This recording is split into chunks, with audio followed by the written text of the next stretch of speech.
every day must be a different challenge that you have to overcome. I remember when I went for my interview and I'm walking into the West Wing and, it's the Marines that open the doors for you when you enter the West Wing.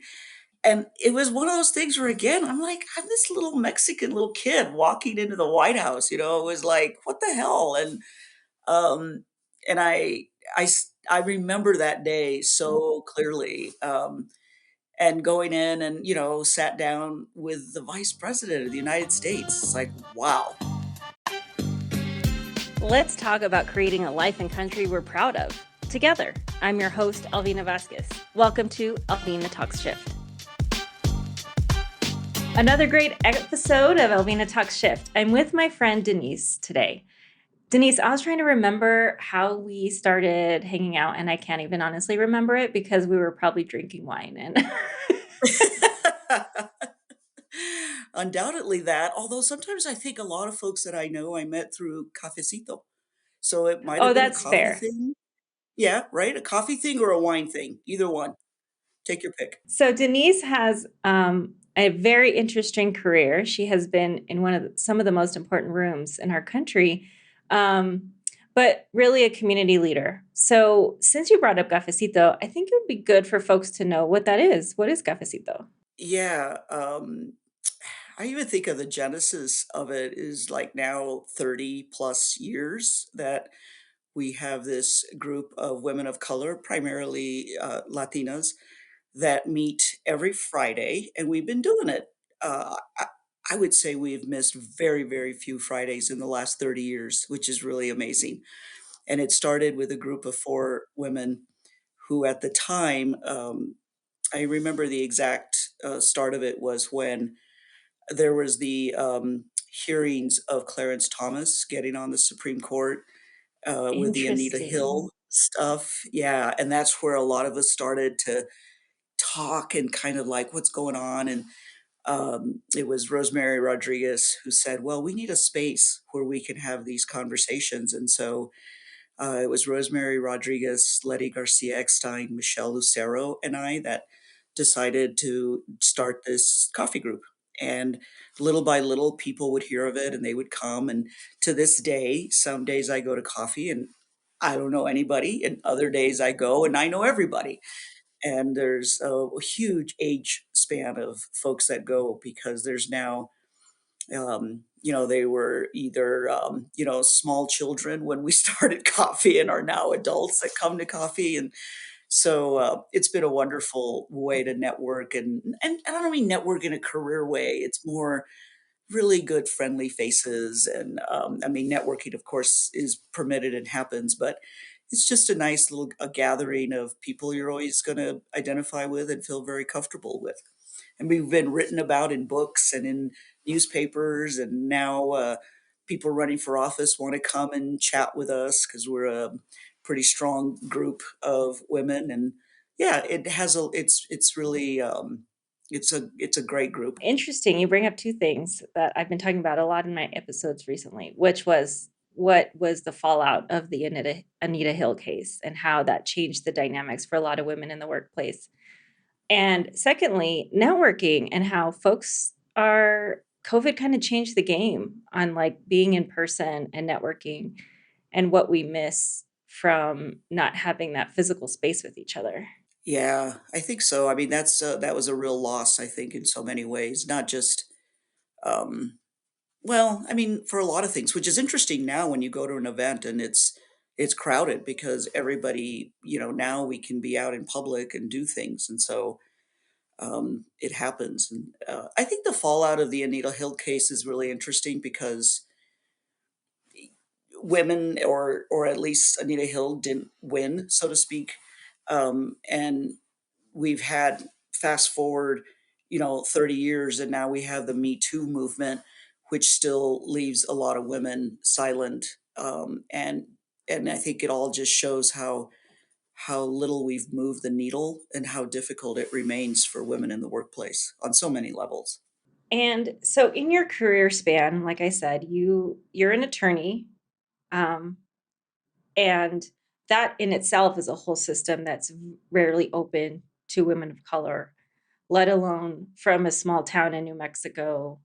How going from New Mexico to like into your legal career, what was the inspiration behind that? And how did you find your way there? I don't really know. I think I, there were certainly times that I think, oh, where did this little, New Mexican American little kid go, and how did I get here? And I don't know that I have a lot of answers. I'm the youngest of five. I'm ESL, so Spanish was my first language. Um, and I am the only one in my family to have gone to college and graduated, and of course, much less a postgraduate degree, and went to law school.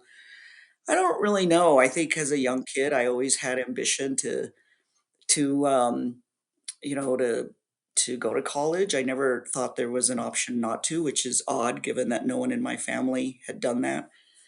The combined education of my parents wouldn't get them out of high school. My dad dropped out at third grade. I understand he was a little bit of a juvenile delinquent. And my mother had to leave school in eighth grade because she was the oldest daughter and she had to then take care of the younger ones after her.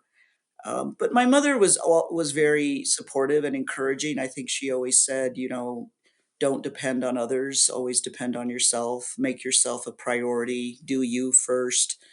Um, so I think she was a lot of that inspiration, and then it just kind of took off. And I have found mentors along the way, primarily in undergrad and law school, and I say a lot that I have stood on the shoulders of giants, and I'm thankful and grateful for all of that. So after law school, what did you do? After law school, that's I did law school in Albuquerque at the University of New Mexico, and then I did move to Denver.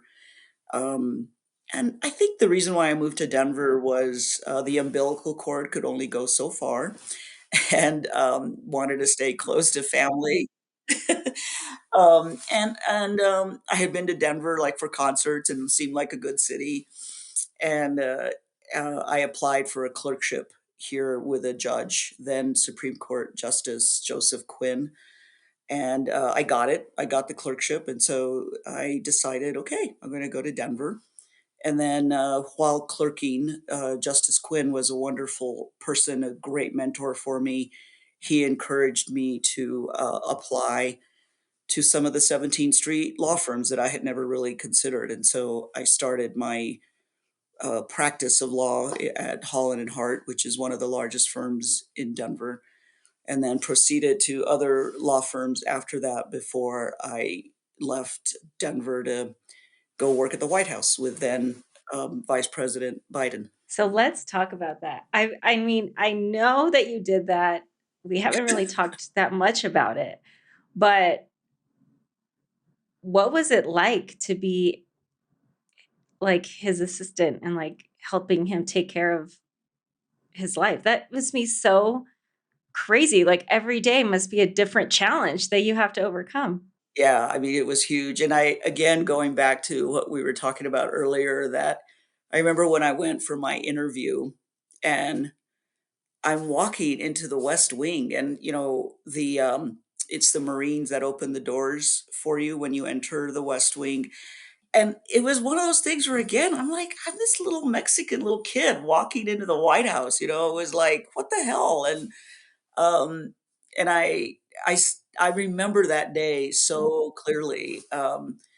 And going in and, sat down with the Vice President of the United States. It's like, wow, and um, he was so wonderful. I mean, he made it seem like it was no big deal. He was so excited about the fact that I was from New Mexico and asked me some questions. And then there were things that were his priority that he wanted to know that I should know what those priorities are for him. And I was, of course,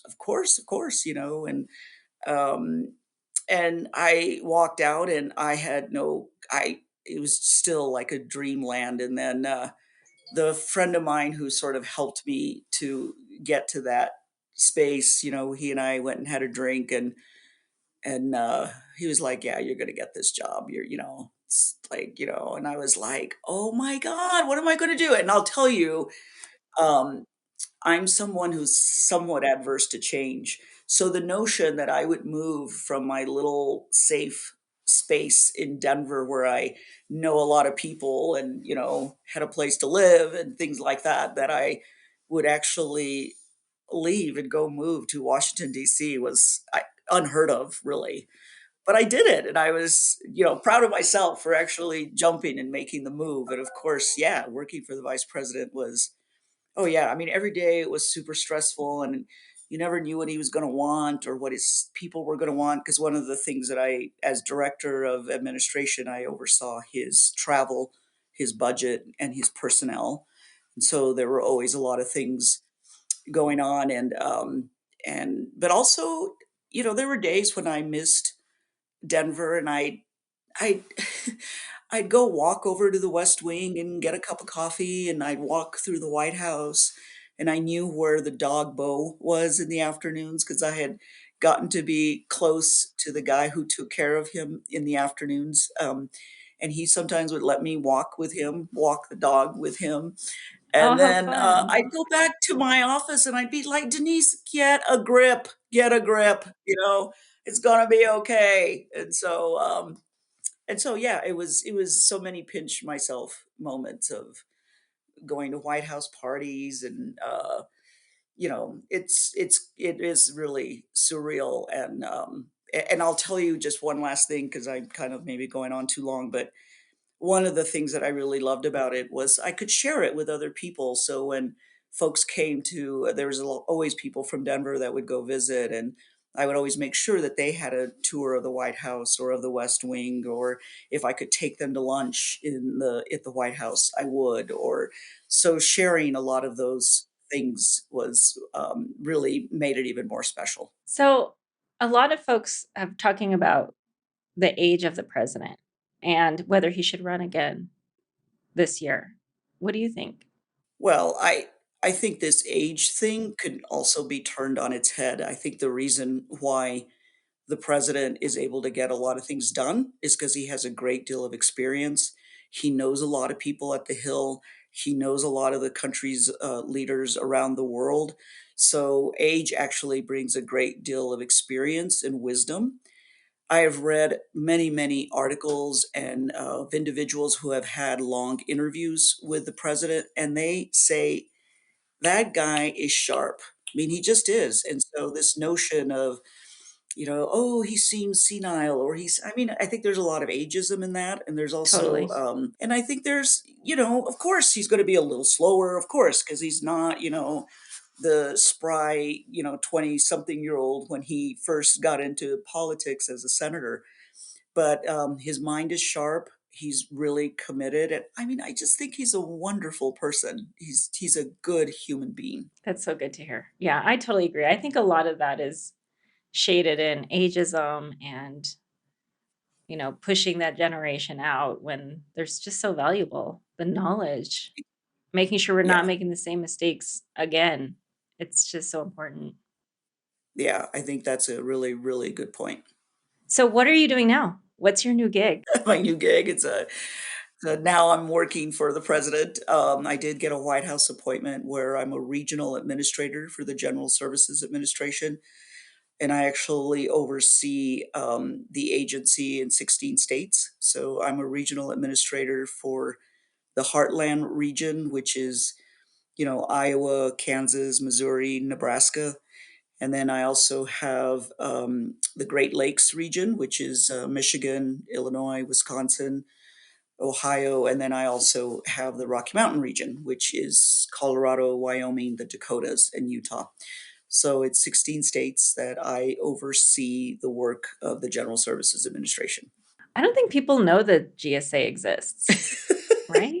It's I, like one of those bureaucratic systems that nobody thinks about. Like, how are you hiring people? How are you getting them the things that they need? It's like I a know. side of kind of the HR department, right? Yeah, well, and even that's a small piece because I do get asked, "Oh, could I say GSA?" They're like, "Well, what is GSA?" And so the General Services Administration is really we are the largest real estate holder in the country. So we own all federal buildings. Think of land, ports of entry, warehouses. So think of courthouses. Think of the place Oh, where interesting. those are our buildings, and we care for them. We improve them. We upgrade them. We keep them. We keep them moving. So our job is really in the back, helping other federal agencies do their job and do it well. So we give them efficient office spaces. So think of where, Department of Interior, where their offices are. That's our building. We care for it. We are the largest landlord in that regard. We're also the largest holder of fleet. So we make available vehicles for all federal agencies. And then we also do products. So every agency that has a computer or office material, office supplies, we're the primary entity that gets those. Because you can think of how much more, I guess, disorganized or non-streamlined if every agency was doing that for themselves. So instead, we do it for all of them.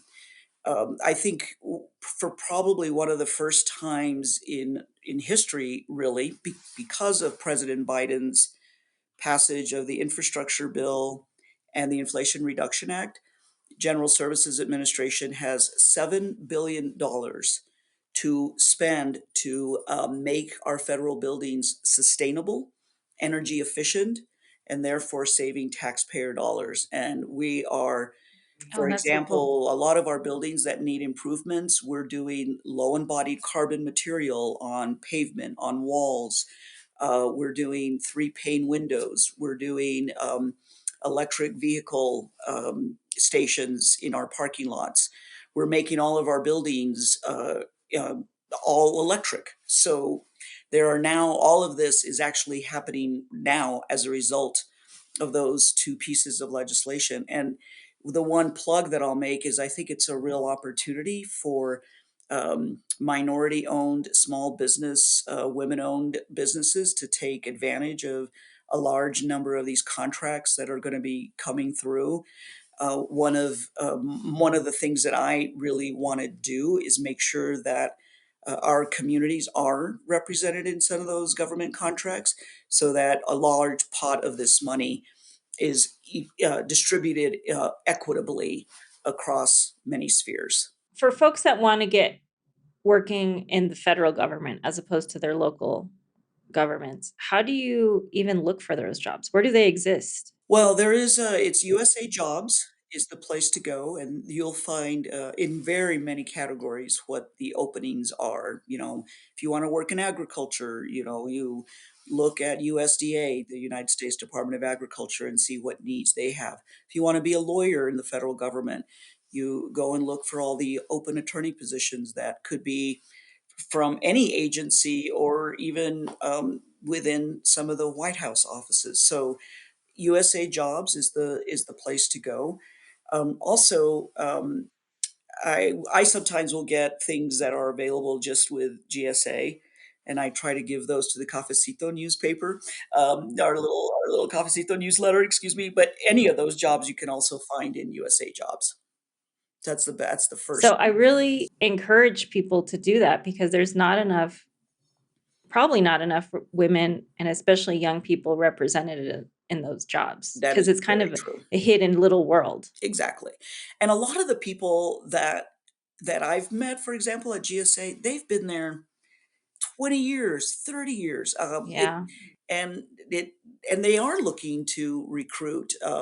I participated in some of our recruitment activities. We recruited at the United States Hispanic Leadership Institute. Their conference was held in Chicago this year, and so we had a booth there, and we were talking to folks and trying to get them involved. I was really excited that Metro State also did a career day, and so we went out, we went there, and that was intentional to try to get a more diverse crowd than we otherwise maybe would at some of the other universities. We have one coming up at CU Boulder too, and a lot of them can either be internships or career jobs. But internships, is another way to get in, do an internship for a summer or a fall or a year, and then that certainly gives you a foot in the door to do something more long term. I mean, you can retire from federal government jobs. Like you could be set for Oh life. yeah, yeah, that's always the big thing is the benefits of if you can work in the federal government for even as little as 5 years, you can vest certain things. Obviously, the longer you work there, the more you get. But the benefits of working for the federal government are really immense, and so it's worth most definitely exploring. So tell me, okay, so your dogs are so famous, Denise. And this, I feel, even during COVID, when your dogs were dressed up and ready to go, I think it like made us all feel super connected because we knew what was up with your dogs.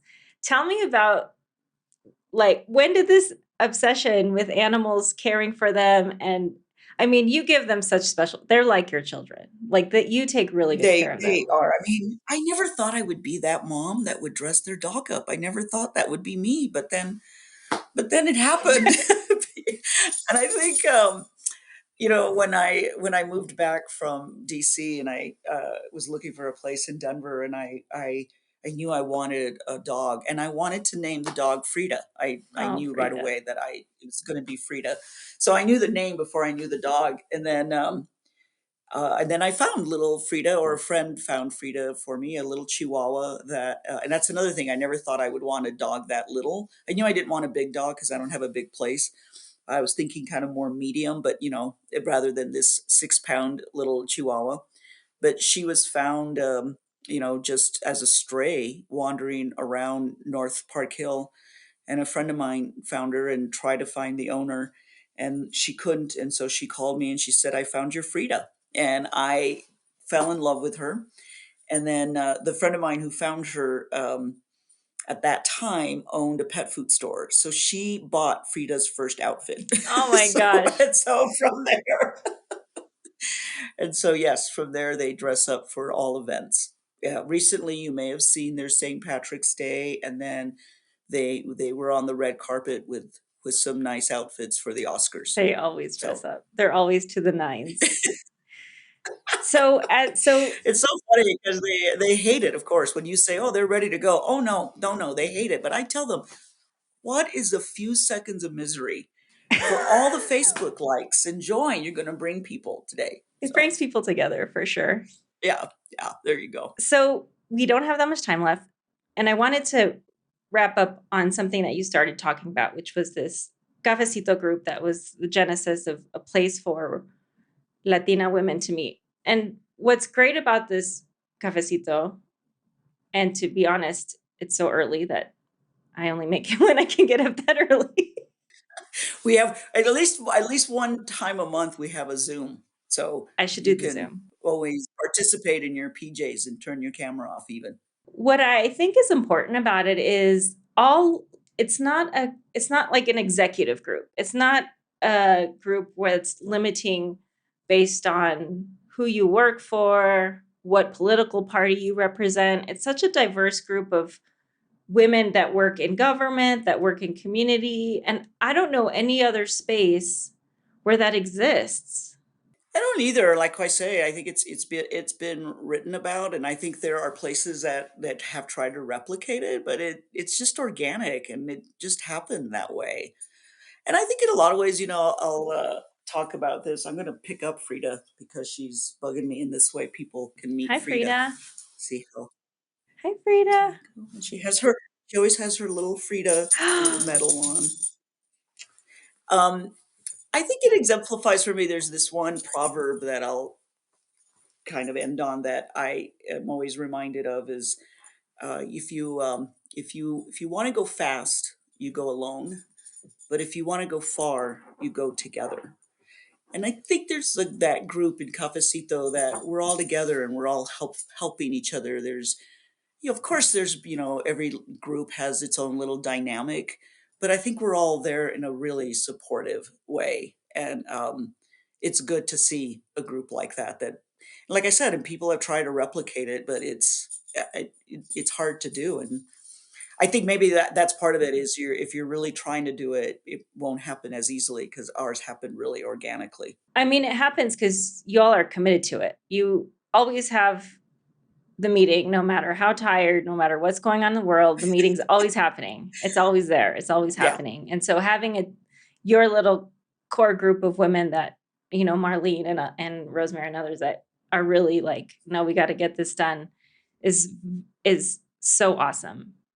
Because that's a huge Yeah. burden to carry that. Like we have to, like, no matter what's going on in my life, somebody has to take care of Cafecito this week. And I know that personal time to do that is a huge commitment. So thank you, and to Yeah. the Cafecito. Well, I'll tell you that was like a big problem with the COVID, right? Because our meeting place was the market. We met at the market every Friday, and then the market closed Yeah. during COVID, and so we had to. So now we go to different places because we don't have our set place that we go every Friday, but we're still making it work. You bet. Yeah, it's great that you all put that space together for young women and for middle career women, for executive women, and everybody just trying to build those relationships with each other.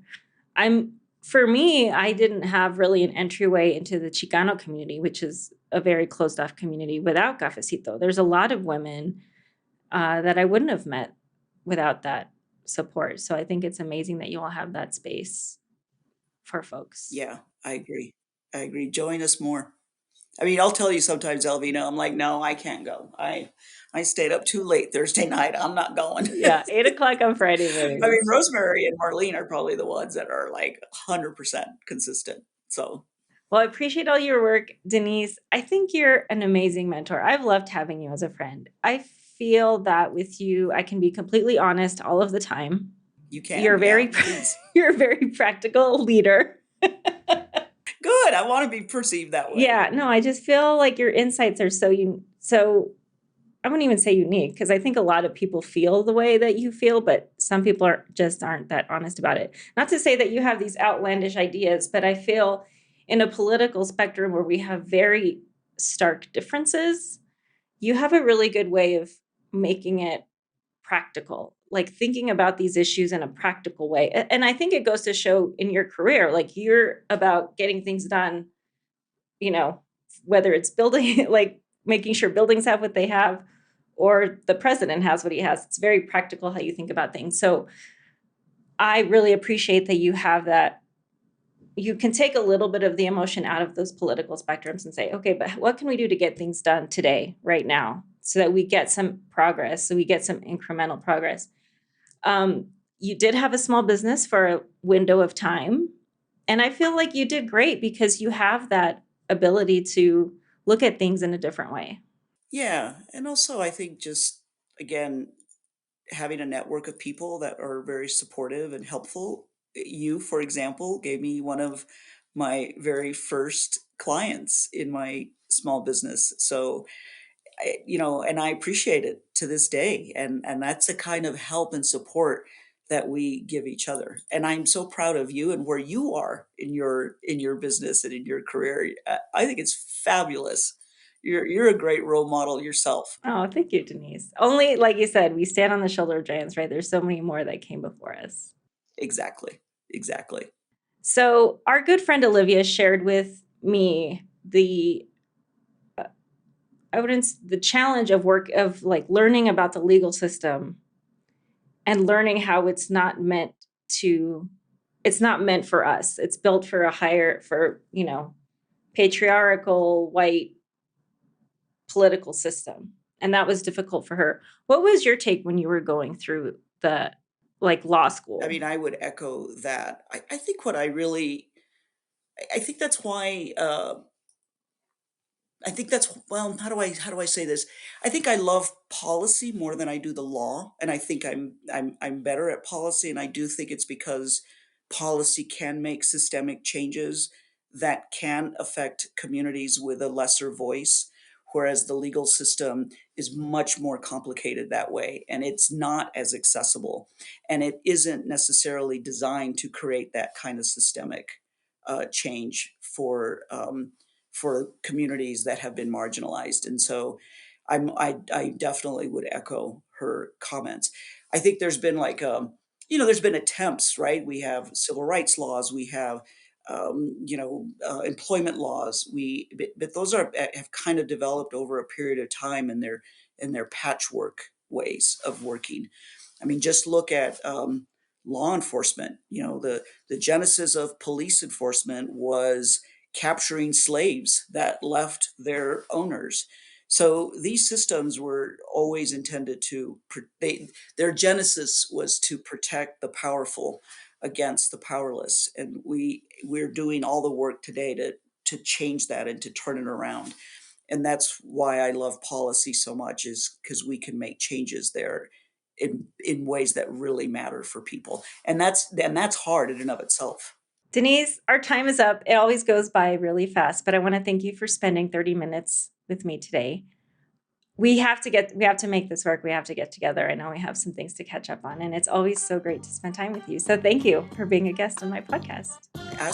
Thank you so much for inviting me. I really enjoyed it. And yes, let's get together for some chisme. I'd love it. Thank you for watching Alvina Talks Shift. Please like, share, and subscribe. And as always, engage, empower, evolve.